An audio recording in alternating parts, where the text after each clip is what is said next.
নমস্কার বন্ধুরা, আমি অভিরূপ। আজ আমি আপনাদেরকে ঘুরতে নিয়ে যাব 400 বছরেরও বেশি পুরনো মল্ল রাজাদের তৈরি বৃন্দাবন চন্দ্র মন্দিরে।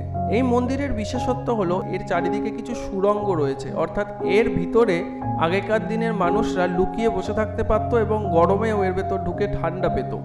এছাড়াও এখানে এটি রক্ষার জন্য এই গোপন সুড়ঙ্গগুলি ব্যবহার করা হয়েছে, যার ভেতর দিয়ে পুরো মন্দির ঘুরে দেখা যেত। ভাবতে পারছো বন্ধুরা? এবার আসি ইতিহাসে।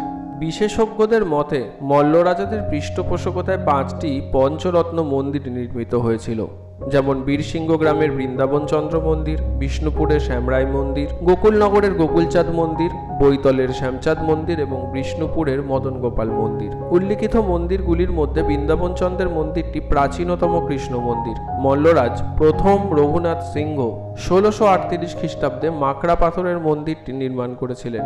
বর্তমানে যেটি আপনাদেরকে আমি দেখাচ্ছি, এই মন্দিরটি